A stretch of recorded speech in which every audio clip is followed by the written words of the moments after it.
right. I prepared. I'm going to speak tomorrow. I expect the vast majority of you guys to be there in the morning.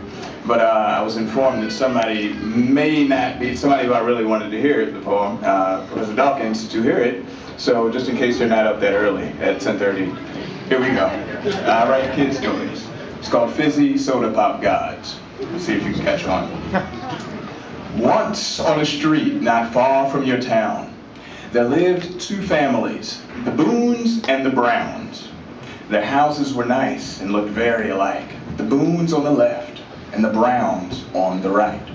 Now at the Boone house lived the Mr. and Mrs., two kids and a cute little beagle named Biscuit. Now every weekend they charged up their car motor and sped off to their church, and they prayed to Lord Soda. Now at the Brown house was a similar sight. The Mr. and Mrs. and two little tykes. They went about life quite the same as the other, except they had a kitten, a Persian named Butter. And when they went to church, same street, different block, they clapped and they sang and they prayed to Lord Pop. Well, the Boones thought Lord Soda was the truth in the life, that he made everything, the day and the night. A six-pack in 6 days, he made it all right. And burped on the 7th, and gazed with the sprites. And that if you believe with all of your might, he'll grant you a second, more magical life. So, when you have joy in your heart and your fortune is stacking, give thanks to Lord Soda, because he made it happen. And when you feel sad and teary and gray, who knows, he works in the fizziest, mysterious ways. Anyways, just drink the Kool-Aid, soda, and praise. Now, for those who say, hey, I don't think that's the truth, they'll be boiled in seltzer with monsters and spooks, ghouls and goblins and demons and brutes for not having faith and waiting for proof. Now, the Browns said the same thing, except for that whole name thing. You see, while the Boone said Lord Soda was worth all the praise, the Brown said Lord Pop was the only true way. So one day, all the kids played outside in the sun, and they got along well and laughed and had fun. And then came the voice of Mrs. Boone at the gate with cookies and soda, calling them all in for a break. As they headed inside for a quick little snack, Mr. Brown saw it all through his window and snapped. How dare those Boone shame the great god of pop? Come quick, or they'll brainwash our innocent tots. They stormed towards their house, stomping right through their florals. The nerve of those Boones.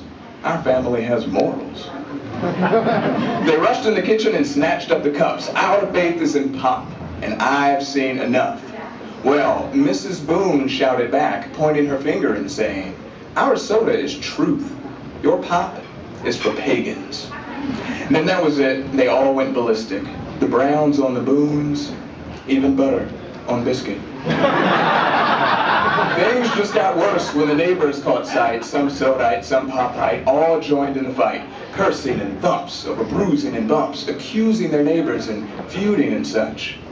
All trust in gods, but no faith in each other, led the Boones and the Browns to hate one another. And now there was violence and anger and aches, and all over taste, a brawl over faith. Now the mess grew bigger than Lord Pop and Lord Soda. Then there's Lord Tonic, who lives on planet Cola. No one to prove one God true and one not, and this didn't help all the fussing to stop. They raged in the streets, all boosted on spirits, juiced up on carbs and high fructose corn syrup. But Soda Pop Lights didn't fight. They got on their knees, and they prayed for an end to these caffeine extremes. They prayed out for peace, but the hate didn't cease, and much of it sprung from their fizzy beliefs. As for the Boones and the Browns, their tribes had to break. Sodites settled the East Coast, while Popites took the lakes. And way up until now, it's still tasteful and sound, not to ask for a pop in a pro-soda town. And the other way around. For people who drink and use reason and doubt, all this belching and burping is worth doing without. Being kind is what matters. That's where it's at. You don't need no fizzing religion for that. Believe in people, and music, and nature, and peace. Help others in need, and those with the least. Don't do unto others if you don't want them to do it. I once read that rule from a dude named Confucius. No fantasy fussing. It's really quite odd to argue and fight over soda pop gods. Drink water. Thanks.